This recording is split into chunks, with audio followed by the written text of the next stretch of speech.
এক দেশে এক রাজা, ওর মাথা পাগল হয়ে গেছে। কি হয়ে গেছে? হ্যাঁ, পাগল হয়েছে। তার খায়েশ হয়েছে পৃথিবীর সেরা কাপড় সে পরবে। অনেক আগের কথা। এখন সেই কাপড় কই পাওয়া যাবে? সে এক এক দর্জিকে ডাকে, এক এক টেইলারকে ডাকে, কাপড়ওয়ালাকে ডাকে, আর ডেকে বলে আমাকে ওরকম ভালো কাপড় দিবা যে কাপড় পৃথিবীতে আর কেউ ওই পর্যন্ত পরে নাই, এরকম কাপড় পরাই দিবা। দিতে পারলে তোমাকে খাজানা রাজকোষ উন্মুক্ত করে দিব, সারা জীবনের সুখের ব্যবস্থা। আর যদি না করতে পারো তাহলে কল্লা যাবে। এরকম করে বহু মানুষকে সে মেরে ফেলেছে। দিয়ে একদিন এক বুদ্ধিমান দর্জি, উনি শুধু দর্জি তা না, টেক্সটাইল ইঞ্জিনিয়ারও, তো উনি সিদ্ধান্ত নিলেন এই যেভাবে এই বেটা সমস্ত মানুষকে মেরে ফেলছে, কিছুদিন পরে তো কাপড় উৎপাদনের লোকই পাওয়া যাবে না। যে যুগের কথা, সেই যুগে টেক্সটাইল ইঞ্জিনিয়ারিং, কাপড় উৎপাদন করা, নিটিং, তারপরে ইত্যাদি যা কিছু আছে এগুলো সব কি হতো? একসাথেই হতো। আর আস্তে আস্তে ভাগ হয়েছে। যে বেটা কাপড় বানাতো সাধারণত ওই বেটাই, মানে তুলা থেকে সুতা, সুতা থেকে কাপড়, ওই কাপড় থেকে আবার দর্জি কি করতো? বানাই দিত। একই ব্যক্তি সবগুলাই করতো। এখন যেভাবে মারছে, কিছুদিন পরে তো কাপড় বানানোর লোক পাওয়া যাবে না। না পাওয়া গেলে মানুষ কাপড় সংকটে ভুগবে কিনা, উলঙ্গ থাকা লাগবে। তো এই পাগলের হাত থেকে কিভাবে এই জাতিকে উদ্ধার করা যায়? তো উনি বুদ্ধি করে গিয়ে বললেন আমি আপনাকে ওরকম কাপড় দিতে পারি, তবে শর্ত আছে, ওই কাপড় বানানোর জন্য একদম সিকিউর একটা ফ্যাক্টরি লাগবে, দামি দামি মেশিন লাগবে, এবং সেখানে কেউ ঢুকতে পারবে না আমার অনুমোদন ছাড়া। 3 থেকে 4 বছর সময় লাগবে সেটা উৎপাদন করতে, তারপরে আপনাকে পড়াবো। এটা অনেক টাকার ব্যাপার, আপনি এত টাকা দিতে পারবেন না। দেখবেন দোকানদার আছে না, যখন দেখে যে কাস্টমার এই জিনিস নিবে না, কি করবে না, কিন্তু কাস্টমারের পকেটে পয়সা আছে আর তার বাড়ি ময়মনসিংহ আমার মতো একটু বোকাশোকা, তখন লাস্টে গিয়ে কি করে জানেননি? তখন উঠে রাখ, খামাকা কারে দেখাচ্ছে, এগুলো নেওয়ার পয়সা আছে নাকি? বুঝলেন নাই? গায়ের হতে গা দেয়। তো রাগ করে পয়সা নেই মানে তো সারা দোকান কিনতে পারি, তো নোয়াখালীর দোকানদার আর আমার মতো বেকুব কাস্টমার হইলে এই দশাই হবে। বুদ্ধিমান কেন না, তো বুদ্ধি বেশি। উনি কি কয়, ওই এত টাকা লাগবে, আপনি এত টাকা দিতে পারবেন না, অতএব রাজার লাগছে গা, তো পাগল তো বেকুব, কত টাকা লাগবে, যা চাই তাই দে, বানান আপনি বানান। এখন সে বানানো শুরু করছে, বিশাল ফ্যাক্টরি বানাইছে। ফ্যাক্টরির ভিতরে দিন রাত চারিদিকে পুলিশের পাহারা, র্যাবের পাহারা, SSF এর পাহারা, কালা পোশাক, লাল পোশাক, সাদা পোশাক, ব্যাগ পোশাকের পাহারা, সব চলতেছে। বন্দুক নিয়ে খাড়া রয়েছে, এখানে কেউ আসতে পারবে না। কেন? এখানকার থিওরি যদি লিক হয়ে যায় তাহলে অন্য দেশের বাদশা বানায় ফেলবে। অত্যন্ত গোপনীয়তার সাথে চলতেছে, খটখট খটখট খটখট খটখট খটখট খটখট, দিন রাত খটখট খটখট চলে।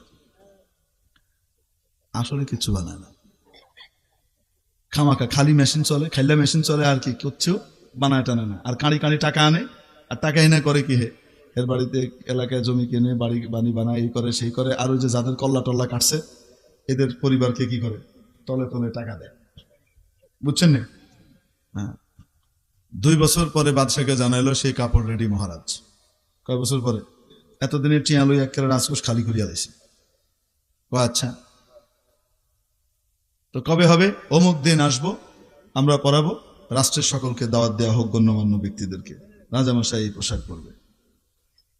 এখন নিয়ে আসছে, পোশাক আনার সময় জমকালো, টাকা তো আর কম নেয় না, এই টাকা দিয়ে নিজের পোশাক টোশাক হেভি পড়ছে, একেবারে সব চামচা মমচা যা আনছে এগুলারও পোশাক হেভি। বিরাট এক লাল মখমলের বক্স, সেই বক্সকে আবার 4-5 জন কাঁধে করে নিয়ে আসতেছে, একদম রাস্তা করে আনছে। উনি বসছেন, ওই পোশাক রাজাকে বলছে আপনাকে রাজ দরবারেই পরাবো, এত দামি পোশাক এটা কোথায় পরাবো? রাজ দরবারেই পরাবো। এই কাপড়ের বৈশিষ্ট্য কি? এই কাপড়ের বৈশিষ্ট্য হলো, এই কাপড় চোখে দেখতে পারবে শুধুমাত্র ওই সমস্ত মানুষ যাদের জন্ম একদম পারফেক্ট, 100 ভাগে 100 ভাগ পুত পবিত্র। আর যার জন্মে সমস্যা আছে, হারামজাদা, সে এই কাপড় দেখতে পাবে না। সে এই কাপড় কি করবে না? দেখতে পাবে না। এত পবিত্র জিনিস এটা। এই কাপড় চোখে পড়তে হলে কি লাগে? জন্ম ঠিক থাকা লাগে। অতএব কাপড় দেখতে পাইলে জন্ম ঠিক আছে, আর কাপড় না দেখতে পাইলে জন্ম ঠিক নাই, সিস্টেমে গিলাই দিছে। কত রকমের বাটপার দুনিয়াতে থাকে। ইনি তো ভালো কাজ করতেছে, অনেক সময় বাটপার আছে না, ওষুধ বানাইছে খামাখা, এই কি কি মিলায় টেলায় একটা আলুয়া মালুয়া বানায়, সব রোগের ওষুধ নাকি এটার ভিতরে আছে, খাইলে নাকি সব ভালো হয়ে যাবে। যে লেকচার মারে, এটি বাপরে বাপ, করেনি করে না।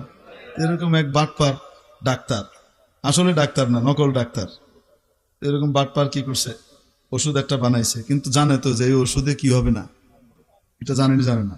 একজন, দুইজন, তিনজন, চারজন, পাঁচজন, সাতজন, আটজন, দশজনের পরজনের কামনা তো লোকে সবাই আসে মিলিয়ে হেতে হিটবনি ধরা পড়ব তো।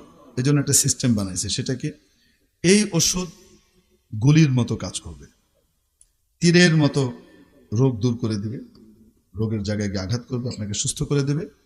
কিন্তু একটা শর্ত আছে, সেই শর্ত হলো ওষুধটা যখন খাবেন ওই সময় কোনোভাবেই আপনার মনে বান্দরের কল্পনা আসতে পারবে না। যখন এই ওষুধ খাবেন ভুলেও ওই সময় আপনার মনে কি আসতে পারবে না, বান্দরের কল্পনা আসতে পারবে না। যদি বান্দরের কল্পনা আসে তাহলে কি হয়ে গেল, ওষুধে আর কি করবে না। বুঝতে পারছেন? এখন কত দিন জীবনভর কত ওষুধ খাইছেন, কোনোদিন বান্দরের কল্পনা আছে? এখন যখন শর্ত এটা কানের ভিতরে শতানি শর্ত একটা ঢুকাই দিছে, এখন কি সে যেমনি খাইতে যায় এমনি বান্দর মাথায় আসে, আর চিন্তা করে আমার কল্পনা এসে গেছে, এর লিগা মনে হয় কি হয় নাই।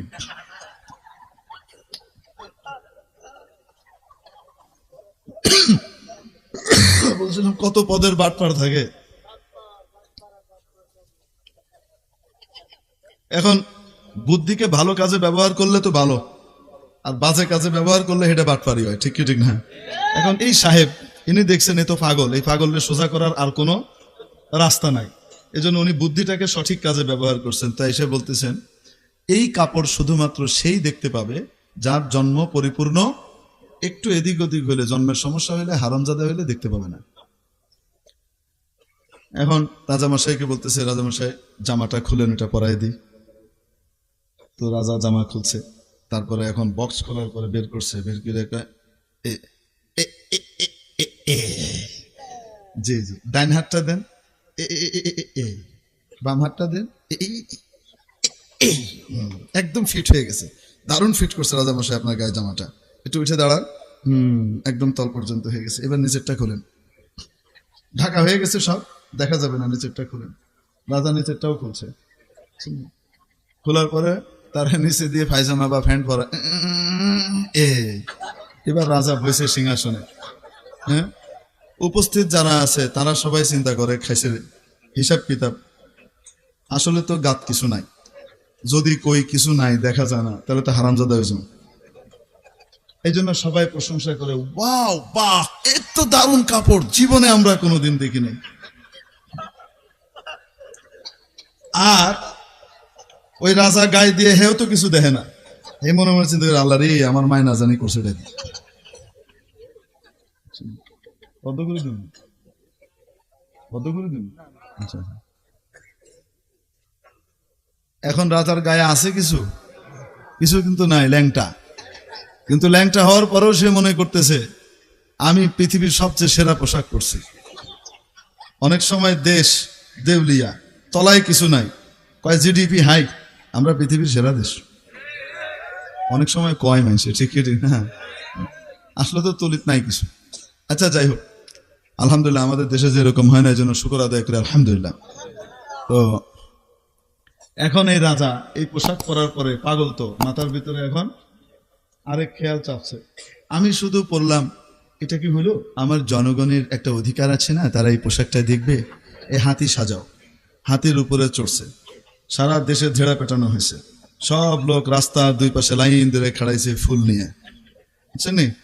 রাজা ওই পোশাক পরে কি করতেছে, যাইতেছে, কেউ দেখতে পায়, কাপড় দেখে কেউ, কিন্তু সবাই চিন্তা করে দেখতে না পাইলে তো হারামজাদা, অতএব বলতে হবে দেখতে পাই, মিশা কথা কইতে হবে, হিসাব কিতাব, বুঝলেন?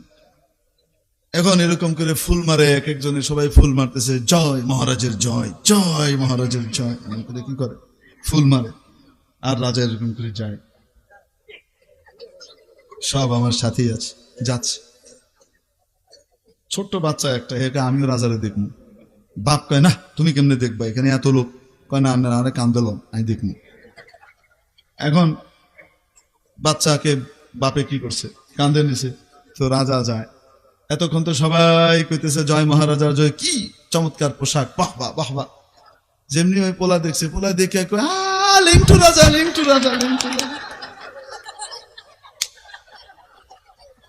ঠিক নয়?